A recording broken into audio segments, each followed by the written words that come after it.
So you got to really be careful what you say because you're in America and people can hear you. Yeah, but like, who gives a fuck, you know? I don't know. Coach Vigorous Steve, he's a health conscious bodybuilder, which is like a bit of, and like it's a rare thing in the bodybuilding industry.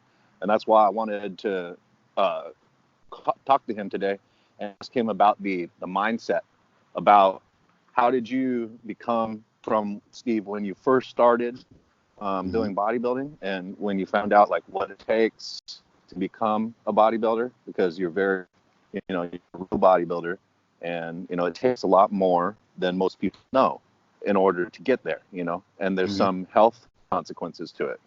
And so how did you take that journey from when you found out, this is what I'm going to have to do in order to become a bodybuilder, and then get to the point now?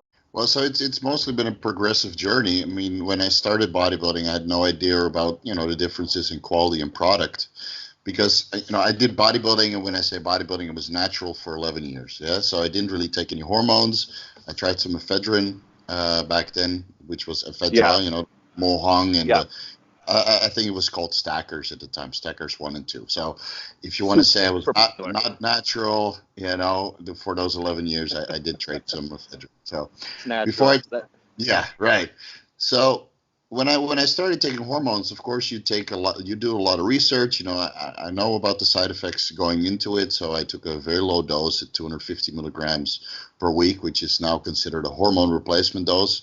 Back then, hormone replacement was not really popular. I mean, we're almost talking 10 years ago. So nobody was talking about hormone replacement. We were just talking about taking steroids or not. So I was like, okay, fuck it. I'm going to take one whole amp a week. Yeah. Yeah. So you started out cautious from the very beginning. Yeah. Basically, yeah. I mean, not really, because I read about the internet, like especially on steroid.com. People always say, oh, you got to do 500 milligrams per week to really notice the difference. And I was like, you know what? Fuck it. There's a reason why these amps are 250 milligrams per week. I'm just going to take 1 amp. And if it's not enough, we can always increase it. Right?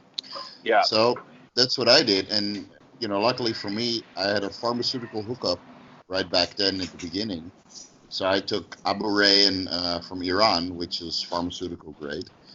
And then later on, I took Testolic, which is pharmaceutical grade from Thailand, and Desma Winstrol, which is pharmaceutical grade from Italy. So my first cycle was all pharma. Lucky being a European, you were able to make that happen. Lucky, just pure luck, to be honest. It's not like I went out to look for it. I went to the guy locally that was an IFBB pro, and he just supplied me with pharmaceutical product. And I did a blood check before that. So I did check my testosterone, check my lipids, check all my stuff to see where I was at. Are you someone who generally is cautious, like before this, or like, are you more of a high risk taker? No, I mean, what kind of person are you? I'm a pretty high risk guy. I mean, man, I took a fuckload of recreational drugs before that, partying. To be honest, I went to all the big parties. I went to big parties when I was 16. Okay, I didn't take any drugs then, but I forged my ID and went to this huge party with 55,000 people in a football stadium called Sensation on a fake ID. And so that's pretty high risk, I would say. Yeah, it is. I traveled the world for a whole year by myself. Why did you do this, man? What made you think with your bodybuilding and PED use that you were going to the right way? Well, I think just because I was reading for 5 years, 6 years on the boards before I started PED, so I never really felt ready to take it, and I was still making some decent progress as a natural. I mean, when I look at those pictures now, I don't even look like a bodybuilder. I look like a fucking swimmer, to be honest. When I look at those pictures now, I'm like, Jesus Christ, I can't believe I thought I was big enough, But when I finally decided to go on gear, I just felt prepared enough to take a calculated decision. And I'll be honest, later on, when I came back from traveling and I started doing my second cycle, I got a little bit away from that, so I started ordering gear online because it was cheaper, right? So I bought some shit from America, I bought shit from China, and I just noticed I didn't feel good on that stuff. Oh, And okay. back then I didn't know why. So I was like, okay, this is what I got to do. What I got to do. Even if I feel bad, I'm gonna grind through because I want to get bigger, right? And then, a couple of years into coaching, I realized, you know what, all these oils, the synthetic oil like ethyl oleate, propylene glycol, guaiacol, whatever they use, it's all toxic to the body. Uh-huh. So I just saw from a lot of blood work with clients, I just realized, why is their C-reactive protein so high? And then later I put it together. I said, okay, the people that are using synthetic oils, they have high C-reactive protein, so there must be something going on. And then I took people off the synthetic oil and switched them to farm grade. And then you see that their C-reactive protein goes down over 2 weeks. So I just Yeah. put one and one together. I said, okay, all these underground labs are just, or at least the ones that use synthetic oils, are not doing it right. So I've seen blood work from underground labs that use grapeseed or MCT oil, and they don't cause that inflammation response. Hmm. So at that point, I just said to myself, "Fuck it! I don't know what's going on with these UGLs. I'm just going to use Pharmagrade from this point on." But that took me many years, to be honest. And I'm not sure how much damage I did to my body using these synthetic oils because I was on synthetic oils for maybe 4 or 5 years.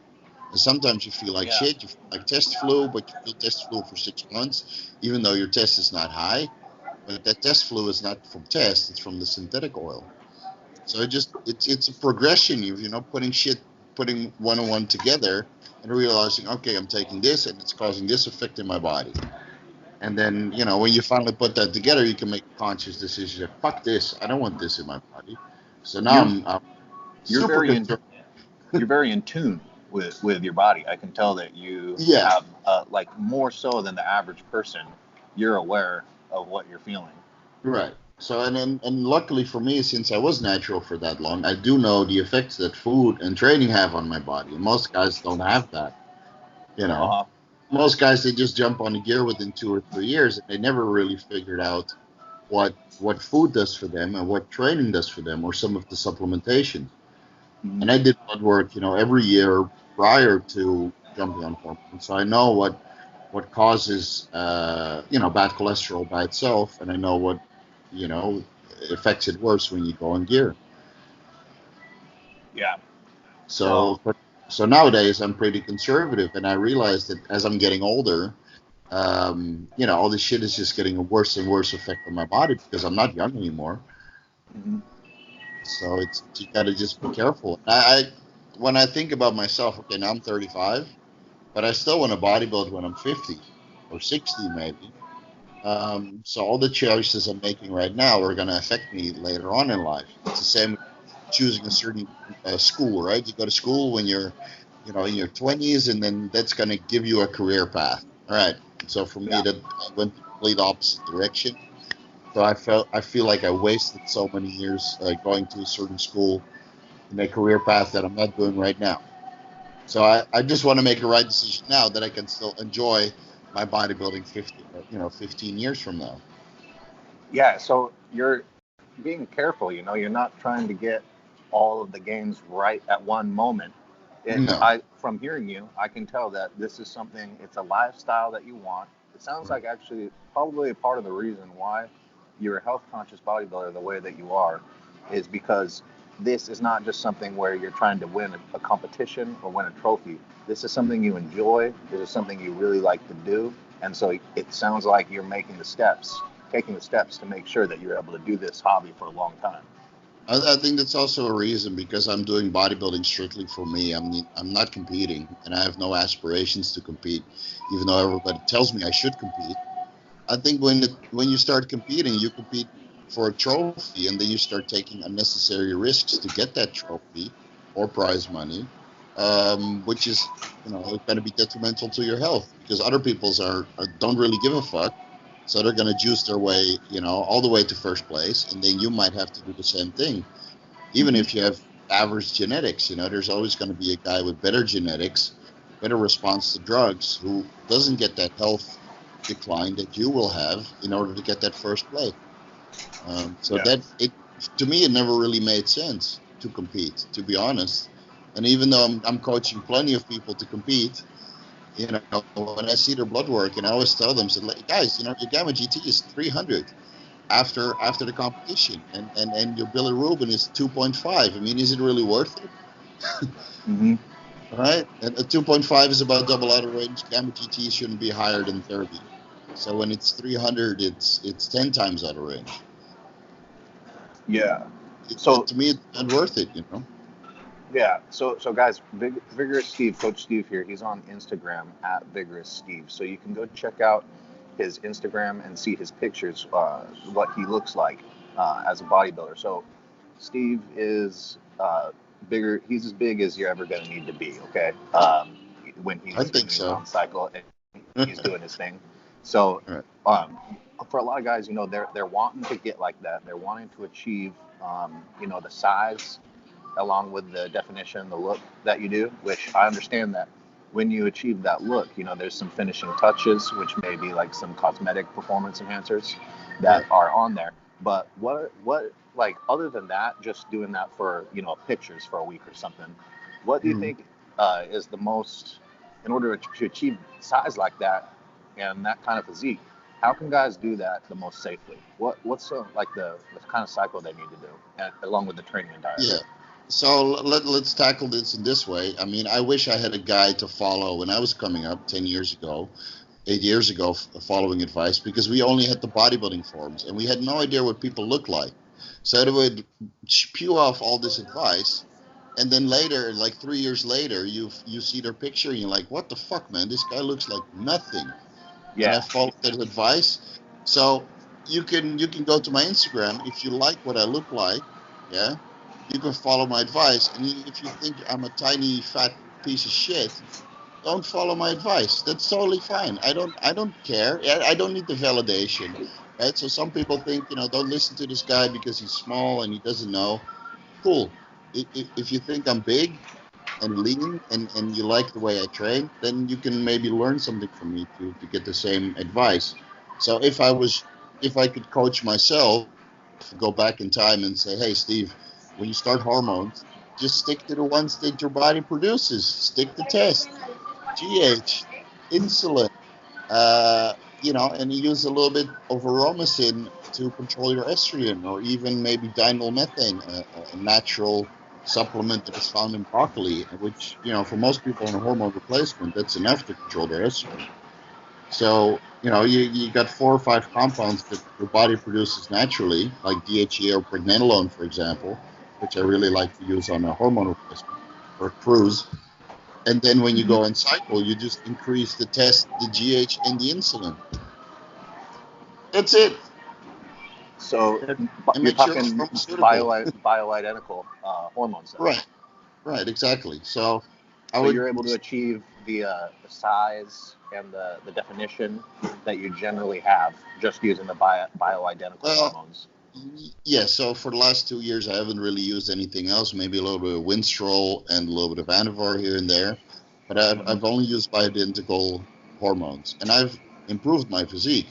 Now I'll be honest, and that some of my size I was built on Trimbalone.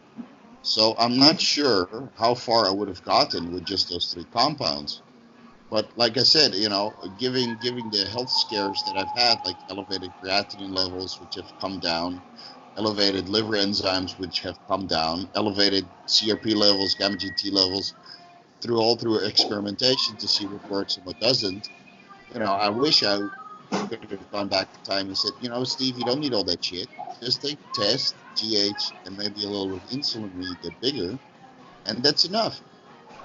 Which I think I could have built the same body, but without the scar tissue in my legs from the shitty synthetic oil that I used, and the shitty blood work that I had once in a while because I was using underground gear or using Superdrol or Halotestin just to experiment.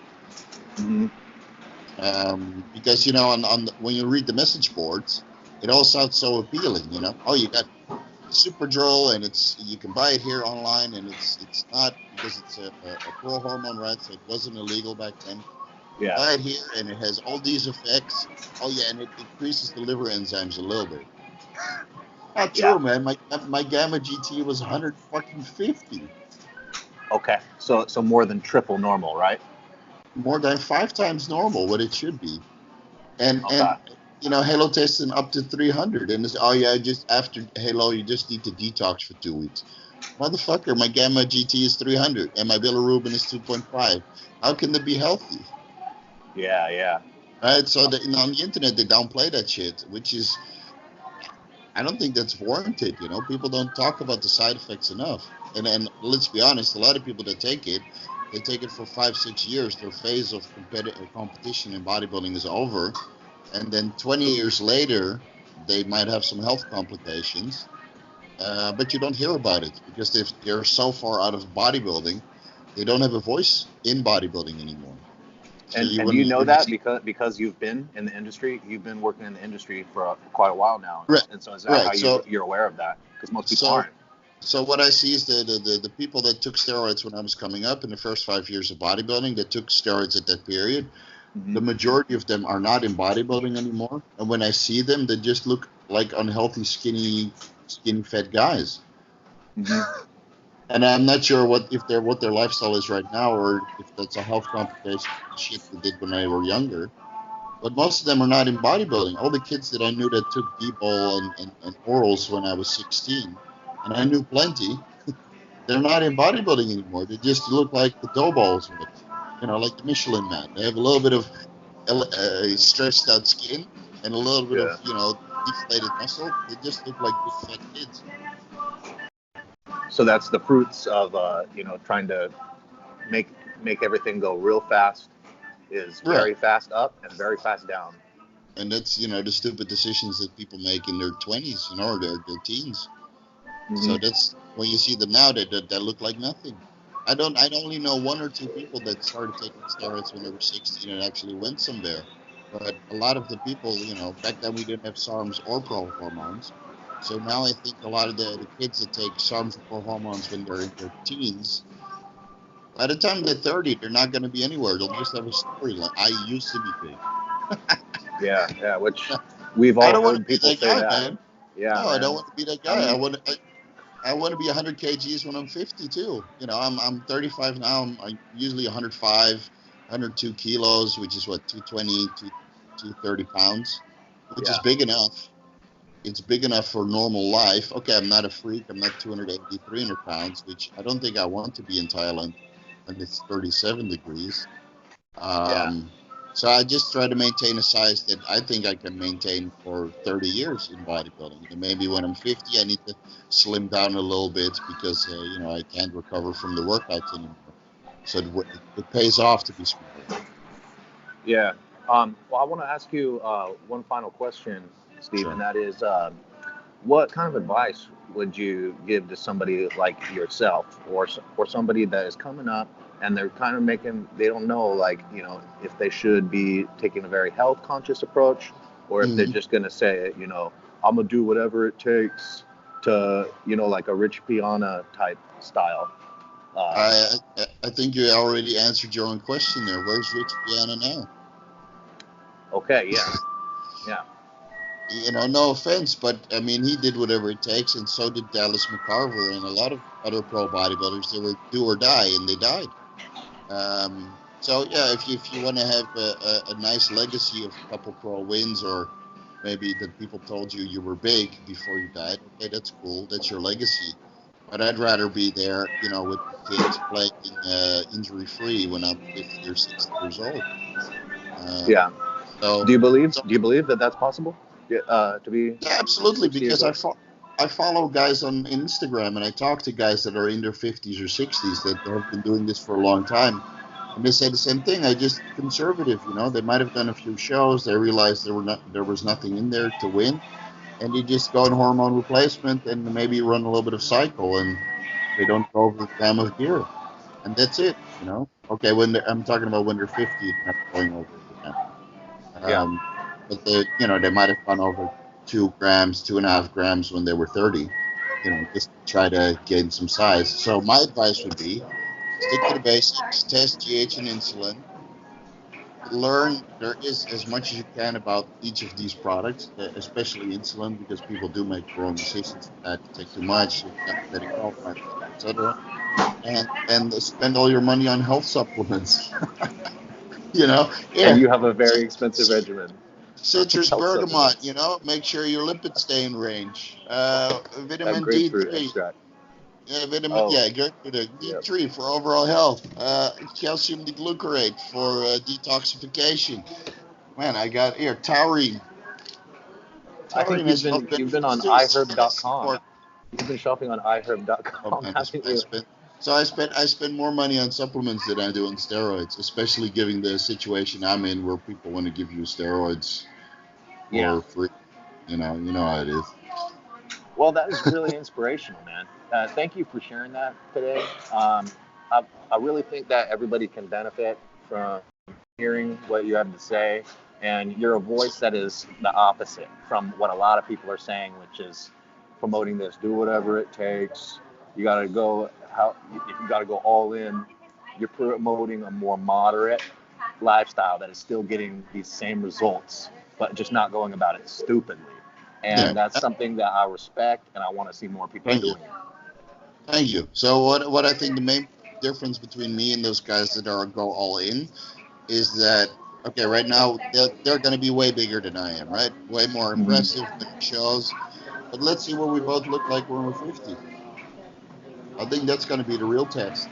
Hopefully I'll still be here grinding, and maybe they won't. Maybe they still will be, but like so many guys that just gave up when they're 40, like, oh, I can't make improvement anymore, and their health is a little bit shitty, so they just quit. Yeah, I don't want to be that guy, man. neither do I, man. No, right? So just conservative, and 100 kilos is enough for me, more than enough. All right.